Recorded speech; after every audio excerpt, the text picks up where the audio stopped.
Hello friends, இது உங்கள் KP cinema review. இன்றைக்கி நம்ம பார்க்க போகிற படம் இப்போ ரிலீஸ் ஆகிருக்கிற நம்ம டாப் ஸ்டார் பிரசாந்த் நடிச்சிருக்க அந்தகன் படத்தோட ரிவ்யூ பற்றி தான் பார்க்க போகிறோம். இந்த வீடியோக்குள்ளே போகிறதுக்கு முன்னாடி இந்த சேனலுக்கு புதுசாக வரவங்க தயவுசெய்து சப்ஸ்கிரைப் பண்ணிவிட்டு பாருங்கள். கூட அந்த பெல் ஐக்கனே அழுத்துங்க. அப்போ தான் நான் போடுற அடுத்தடுத்த வீடியோ கிடைக்கும். சரி, வாங்க வீடியோக்குள்ளே போகலாம். அந்தகன் இந்த படம் பார்த்திங்கன்னா ஹிந்தியில் வெளியே வந்த அந்தாதூம் அப்படிங்கிற படத்தோடைய அஃபீஷியல் ரீமேக் தான் இந்த அந்தகன் படம். நம்ம டாப் ஸ்டார் பிரசாந்த் ஒரு லாங் கேப்புக்கு அப்புறம் ஒரு கம்பேக் கொடுத்துருக்கிற படம் தான் இந்த அந்தகன். படம் எப்படி இருக்குன்னு பார்த்தீங்கன்னா, உண்மையிலுமே பிரசாந்துக்கு இது ஒரு நல்ல கம்பேக் மூவின்னு சொல்லணும். அந்தளவுக்கு அவருடைய பெர்ஃபார்மன்ஸை தெருக்கி விட்ருக்காரு. உண்மையாக சொல்லணும்னா இந்த படம் ஆல்ரெடி ஹிந்தியில் பார்த்தவங்களுக்கு இந்த படம் பெரிய மாற்றத்தை கொடுக்காது.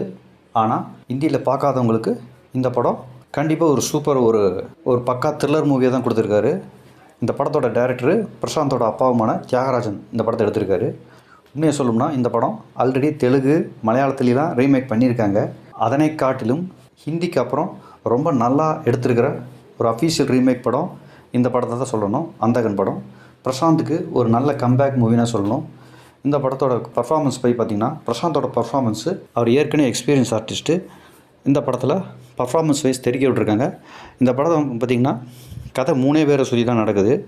ஒன்று நம்ம பிரசாந்த், இன்னொன்று பார்த்திங்கன்னா சிம்ரன், 3வது சமுத்திரகனி. இந்த 3 பேரை சுற்றி தான் படம் நடக்குது. பிரசாந்த் வழக்கம் போல் கலக்கி எடுத்திருக்காரு. இவர் ஏன் இவ்வளோ பெரிய கேப் விட்டார் அப்படிங்கிற மாதிரி தான் அவருடைய பர்ஃபார்மன்ஸ் இருக்குது. அவர் தொடர்ந்து நடிக்கணும் அப்படிங்கிறது ஒரு எதிர்பார்ப்பை உருவாக்கியிருக்காரு.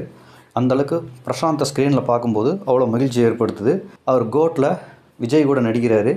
நிச்சயமாக அந்த படமும் சூப்பராக தான் அமையும். அந்தளவுக்கு பிரசாந்தோட ரோலு அந்த படத்தில் ஒரு நல்ல ரோலாக அமையுங்கிற மாதிரி தான் இந்த படம் பிரசாந்துக்கு ஒரு பெரிய கான்ஃபிடென்ட்டை கொடுத்துருக்கு. உண்மையாலுமே ரீமேக்கில் பல ஸ்டேட்டுகளை எடுத்திருந்தாலும் இந்த ஹிந்திக்கு அப்புறம் தமிழில் தான் ரொம்ப நல்லா ரீமேக் பண்ணியிருக்காங்க அப்படிங்கிறத இந்த அந்தகன் படம். இது ஒரு த்ரில்லர் மூவின்னு சொல்லணும்.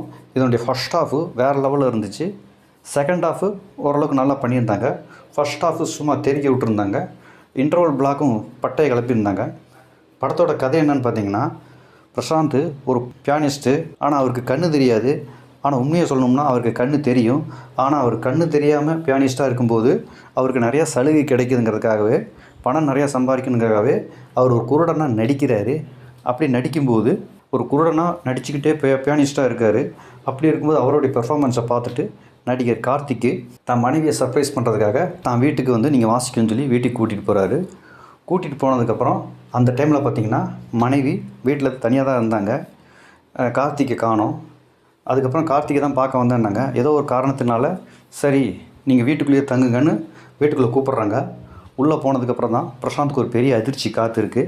அது எந்த மாதிரி அதிர்ச்சி, அந்த அதிர்ச்சியில் என்னென்ன பிரச்சனைகள் வந்துச்சு, சிம்ரன் வீட்டுக்குள்ளே நுழைஞ்ச பிரசாந்துக்கு அவருடைய வாழ்க்கைக்குள்ளேயே பெரிய பிரச்சனை உருவாகுது அப்படிங்கிறது. அது என்ன பிரச்சனை, பிரசாந்த் என்ன மாதிரி பிரச்சனைகளை மாட்டினார், அதுலேருந்து வெளியே வந்தாரா அப்படிங்கிற ஏகப்பட்ட ட்விஸ்ட் அண்ட் டேர்னோட ஒரு பக்கா த்ரில்லர் மூவியை கொடுத்துருக்காரு தியாகராஜன். இந்த அந்தகன் படம் ஹிந்தி வெர்ஷன் பார்க்காதவங்களுக்கு இது மிகப்பெரிய ட்ரீட்டு. அந்தளவுக்கு படத்தும் ட்விஸ்ட் அண்ட் டேர்டான ஸ்க்ரீன் பிளே இன்டர்வல் வரைக்கும் தெரிக்க விட்ருக்காங்க. இன்டர்வலுக்கு அப்புறமும் படம் நல்லா தான் இருந்துச்சு. இன்டர்வலுக்கு அப்புறம் என்ன கொஞ்சம் கமர்ஷியல் மூவி மாதிரி மூவ் பண்ணியிருந்தாங்க. ஆனால் ஃபர்ஸ்ட் ஹாஃப்லாம் வேறு லெவலில் பண்ணியிருந்திருக்காங்க. குறிப்பாக ஊர்வசியோட பர்ஃபார்மன்ஸாக இருக்கட்டும், சிம்ரன் வில்லத்தனத்தில் பார்த்தியரசின படத்துக்கு அப்புறம் இந்த படத்தில் சிம்ரனுக்கு செம ரோல் கொடுத்துருக்காங்க. ரொம்ப நல்லாவே நடிச்சிருக்காங்க சிம்ரனு. ஹிந்தி வெர்ஷனில் நடிச்சிருந்தாங்க. தபுவோட பர்ஃபார்மன்ஸை விட இவங்க பர்ஃபார்மன்ஸ் ரொம்ப நல்லாவே இருந்துச்சு. சிம்ரனுக்கு இது ஒரு நல்ல மூவின்னு சொல்லலாம். பிரசாந்துக்கு ஒரு கம்பேக் பிளாக் பஸ்டர் மூவினே சொல்லணும். அந்தளவுக்கு இந்த படம் வேறு லெவலில் இருந்துச்சு. இந்த படத்தோட மைனஸ் என்னென்னு பார்த்தீங்கன்னா, செகண்ட் ஹாஃப் கொஞ்சம் அங்கிட்டும் இங்கிட்டும் கொஞ்சம் லேகிங்காக போகும். ஆனாலும் ஓவரால் இந்த படம் பார்த்திங்கன்னா இது ஒரு நல்ல மூவினே சொல்லுவேன். ஹிந்தி வெர்ஷனில் தெரிக்க விட்டுருந்த படம் இது. விஜய் சேதுபதி நடித்த மேரி கிறிஸ்மஸ் படத்தோட டைரக்டர் தான் இந்த படத்தோட டைரக்டரு ஹிந்தியில். அந்த படத்தை நம்ம தியாகராஜன் ஹிந்தியோட எந்த விறுவிறுப்பும் குறையாமலே தமிழில் பக்காவாக ரீமேக்காக கொடுத்துருக்காரு. ஸோ இந்த படத்தை கண்டிப்பாக நீங்கள் பார்த்து ரசிக்கிற மாதிரி ஒரு படமாக இருக்கும். இது பக்கா தேட்டர் மெட்டீரியல். பிரசாந்தோட கம்பேக் மூவின்னு சொல்லலாம். பிரசாந்துக்கு ஒரு நல்ல வின்னருக்கு அப்புறம் பிரசாந்துக்கு இது ஒரு நல்ல மூவினே சொல்லணும். சிம்ரனுக்கு இந்த படத்துக்கு நல்ல ஸ்கோப்பு, நல்ல கேரக்டர் ரோல் பண்ணியிருக்காங்க. தியாகராஜன் ஆல்மோஸ்ட் எல்லா கேரக்டரையும் நல்ல கேரக்டராகவே சூஸ் பண்ணியிருக்காங்க. எல்லா கேரக்டர் டிசைனும் ரொம்ப நல்லாவே இருந்துச்சு. சமுத்திரக்கனியோட ஆக்டிங்காக இருக்கட்டும், சிம்ரனோட ஆக்டிங்காக இருக்கட்டும், நம்ம ஊர்வசியோட பர்ஃபார்மன்ஸு, யோகி பாபு எல்லாருமே தன்னுடைய பங்குக்கு பட்டை கிளப்பியிருக்காங்க. மொத்தத்தில் இந்த படம் ஒரு நல்ல த்ரில்லர் மூவினே சொல்லணும். இந்த படத்தை இப்போ தேட்டரில் ஓடி இருக்கு. ஒரு செம த்ரில்லர் மூவினே சொல்லுவேன். பிரசாந்தோட பர்ஃபார்மன்ஸு தெரிய விட்ருப்பார். பிரசாந்துக்கு, நம்ம டாப் ஸ்டார் பிரசாந்துக்கு இந்த படம் ஒரு டாப் மூவியாகவே அமைஞ்சிருக்கு. இந்த படத்தை நீங்கள் மிஸ் பண்ணாமல் பாருங்கள். இந்த படத்தோட எல்லா கேரக்டர்களும் ரொம்ப நல்லாவே நடிச்சிருந்தாங்க. மியூசிக் ஓரளவுக்கு டீசெண்டாகவே பண்ணியிருந்தாங்க.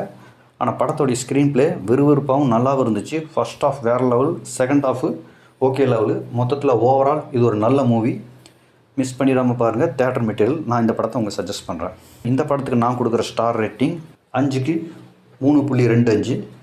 ஓகே ஃப்ரெண்ட்ஸ், இந்த வீடியோ உங்களுக்கு பிடிச்சிருந்தா லைக் பண்ணுங்கள், ஷேர் பண்ணுங்கள், மறக்காமல் சப்ஸ்கிரைப் பண்ணுங்கள், கூட இந்த பெல் ஐக்கானே அழுத்துங்க. அப்போ தான் நான் போடுற அடுத்தடுத்த வீடியோ கிடைக்கும். ஓகே ஃப்ரெண்ட்ஸ், மீண்டும் அடுத்த வீடியோவில் பார்க்கலாம். நன்றி. மம்மியும் நீயே, டாடியும் நீயே, அன்புடனே ஆதரிக்கும் காடும் நீயே. Mummy, daddy, white rice Vellachami வந்திருக்கு, ஏதாவது போடுங்க.